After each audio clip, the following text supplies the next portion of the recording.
എല്ലാവർക്കും ഒരു പുതിയ വീഡിയോയിലേക്ക് സ്വാഗതം. ഇന്നത്തെ നമ്മുടെ പരിപാടി എന്ന് പറഞ്ഞു കഴിഞ്ഞാൽ കുറച്ച് നല്ല അടിപൊളി ചൂരമീൻ കിട്ടിയിട്ടുണ്ട്. അപ്പോൾ എന്ത് ചെയ്യുക, ഇന്ന് നമുക്ക് നല്ല അടിപൊളിയായിട്ട് ചൂരമീൻ ഒന്ന് കറി വെക്കണം എങ്ങനെയാണെന്ന് നോക്കാം.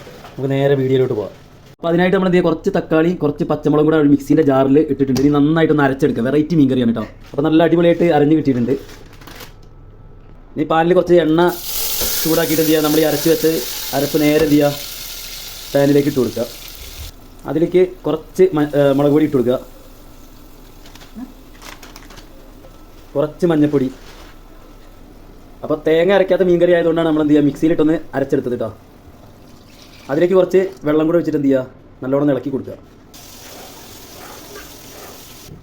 അപ്പോൾ നമ്മൾ മീനൊക്കെ നല്ല അടിപൊളിയായിട്ട് കഴുകി എടുത്തിട്ടുണ്ട്. ചൂണയാണ് കേട്ടോ നമ്മൾ ഉണ്ടാക്കുന്നത്, ചൂര എന്ന് പറയും നാട്ടിൽ. ഓക്കെ, അപ്പോൾ നല്ല കഴുകി എടുത്തിട്ടുണ്ട്. ഇനി ഇതിലേക്ക് നമുക്ക് കുറച്ച് ജിഞ്ചർ ഗാർലിക് പേസ്റ്റ് ചേർത്ത് കൊടുക്കുക. ഈ പേസ്റ്റ് ഇല്ലാത്ത ആളുകൾക്ക് എന്ത് ചെയ്യുക, ഇഞ്ചിയും വെളുത്തുള്ളി കൂടെ അരച്ചിട്ട് ചേർക്കാം കേട്ടോ.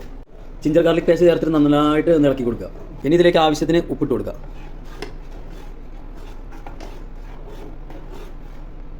കറി നല്ലോണം തിളച്ച് വന്നിട്ടുണ്ട്. കഴുകി വെച്ച മീൻ ഇട്ട് കൊടുക്കുക. പ്രവാസിക്ക് വളരെ പെട്ടെന്ന് തന്നെ ഒരു 10-15 മിനിറ്റ് കൊണ്ട് റെഡിയാക്കാൻ പറ്റിയ കറിയാണ് കേട്ടോ. മീൻ ഉടയാത്ത രീതിയിൽ ചെറുതായിട്ട് എന്ത് ചെയ്യുക, ഒന്ന് ഇളക്കി കൊടുക്കുക. കുറച്ച് വെള്ളത്തിലിട്ട് വെച്ച കൊടമ്പുളി നമുക്ക് എന്ത് ചെയ്യുക, ഇട്ട് കൊടുക്കുക. കൊടമ്പുളി ഇട്ടാണ് കേട്ടോ, കൊടമ്പുളി ഇട്ട മീൻ കറി സെറ്റ് ആവുള്ളൂ. ഒരു അതിൽ കറിവേപ്പിലയും കൂടെ എന്ത് ചെയ്യുക, നല്ലോണം ചേർത്താണ്ട് കൊടുക്കുക. ഇനി നല്ലോണം തിളക്കട്ടെ. അപ്പോൾ എന്ത് ചെയ്യുക, നമ്മുടെ മീൻ കറി സംഭവം സെറ്റായിട്ടുണ്ട്.